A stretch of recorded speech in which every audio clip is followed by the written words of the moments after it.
going on, world? Mr. Black Guy 410, back with another album review.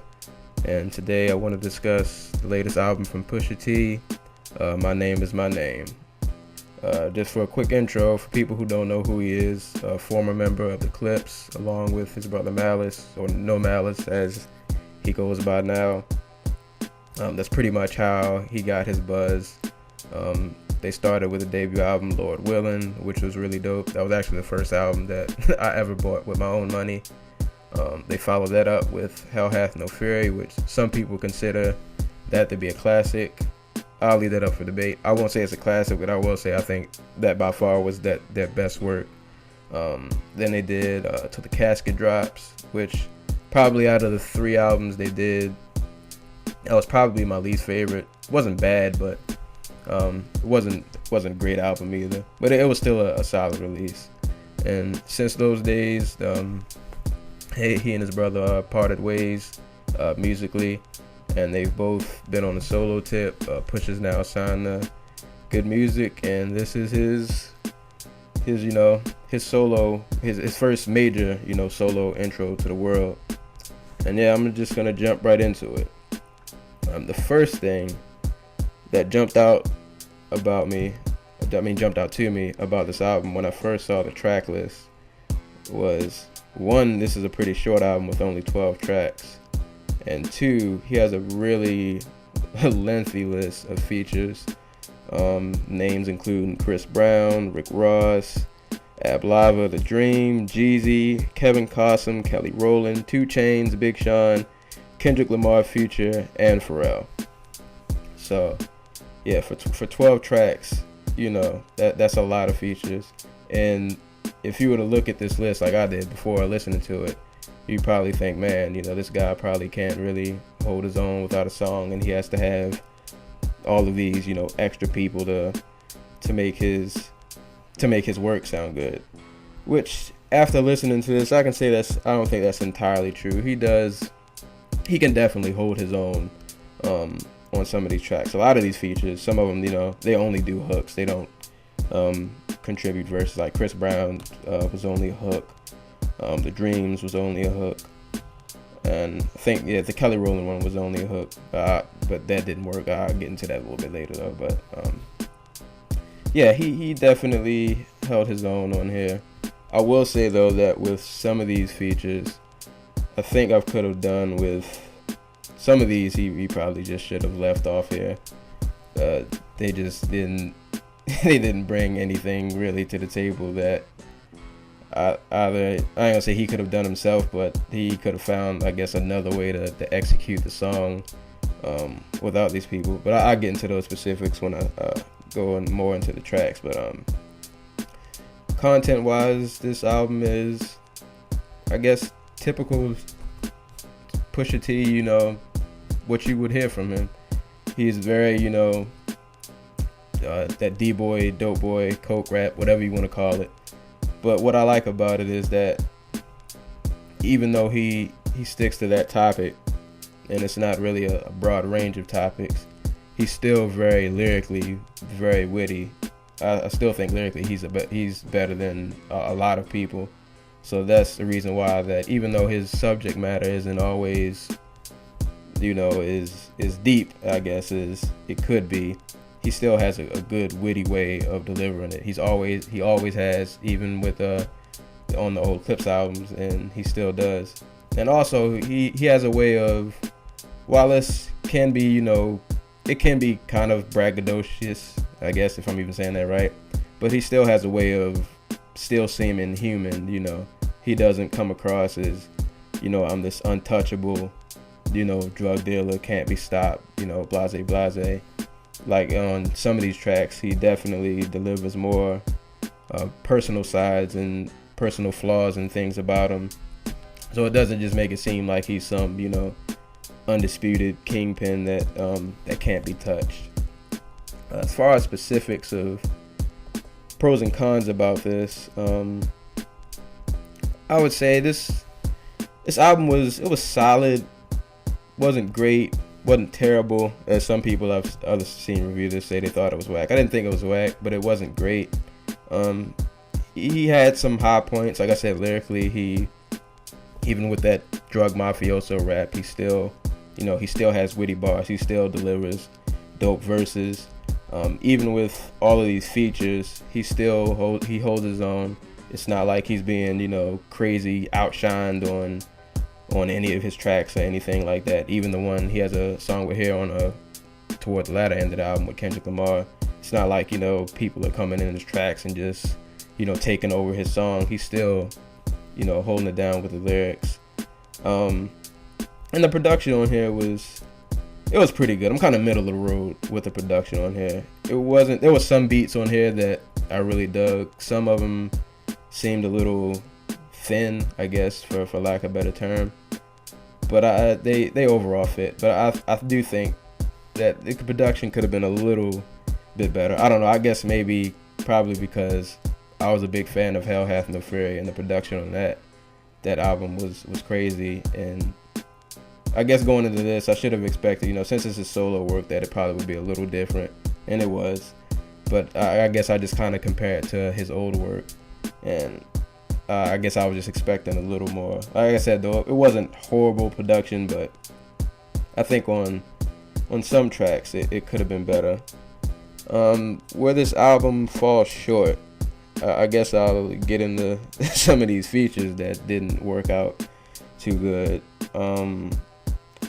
This Who I Am track with 2 Chainz and Big Sean, it wasn't even one of my favorite tracks to begin with, but I don't know, neither one of them really did too much for me. That song probably had potential. It probably could have been better, but I don't know, those 2 features didn't work for me. The Pain track with Future, Future, that guy, his singing never, auto-tune can make you go from decent to pretty good if you already have a halfway good singing voice, but his voice is terrible to begin with already. So throwing auto-tune over a terrible voice just amplifies how bad you sound. So yeah, that I could have done without that track. The Future's hook pretty much killed that track for me. And this Let Me Love You track with Kelly Rowland, man, that was another track on here that when I first heard, I think I've only listened to this track once, and even when I went back to listen to this album for additional number of times just to let it sink in, I skipped over this track. After first listen, I knew that this was a track I'd never go back and listen to. This was clearly one of those tracks that I felt like a label guy came in and told him, hey, you should make this because, maybe it'll, we'll throw Kelly Rowland on it and it'll do good on the radio or something. Like, it sounds really forced, and it just doesn't even fit with the rest of the album. So yeah, that track could have, that's a instant throwaway track. But he did have some other he did have some good tracks on here. This album actually, for me, started off really strong. King Push track, which was the first track, was a dope way to bring the album in. Numbers on the Board, second track, which was his single. I like that it was a really simple beat with just kind of him just going in, and he did his thing on that. The Sweet Serenade track with Chris Brown was another dope one, probably one of the more memorable tracks on here. Hold On was another track, and I'm listening these in order, like the album literally starts off the way I'm listing these tracks. Hold On with Rick Ross was another solid track. That was one of the features I think that worked, along with the Chris Brown one. Rick Ross was a good compliment to this track. Also a dope production on this from Kanye, and they have Hudson Mohawk also listed as a producer on this, so kudos to them. Suicide with Ab Lava was another good one. Never mad at an Ab Lava feature. If you've listened to him before, they were in the Rehab Gang. They always mesh well together. Pharrell on the board, so you can't go wrong with that one. Track 6, which was probably my favorite track on here, 40 Acres, which features The Dream. This track pretty much talks about, this track I'm going to say is an example of what I mentioned earlier about him not seeming, like this invincible guy. it gets really personal on here. He talks about the relationship with his brother and how his parents got divorced after, I think he said, like 35 years of marriage, and kind of how that affected his views on relationships and women in general. And a good census that I've seen of people who review this is that a lot of people really dug this as one of their standout favorites. This for me was my favorite after my first listen. This was the track that I always went back to listen to, and The Dream did a really good job on the hook on this track, and it just helped fit the mood of the track perfectly. No Regrets, track number 7, and this is for me when the album kind of takes a little downturn. The first 6 tracks were really solid. No Regrets was okay. It was a dope beat by Hudson Mohawk. Probably could have did without the hook. It wasn't bad, but I don't know. I wasn't feeling the hook too much. And Jeezy, Young Jeezy had a verse on here. He did okay. You know, nothing too special, but it was a decent track. Then the Let Me Love You track came after that, which was, you know, terrible. And then the Who I Am track after that, which was, for me, had potential, but I don't know, the 2 Chainz feature and Big Sean just didn't do too much for me.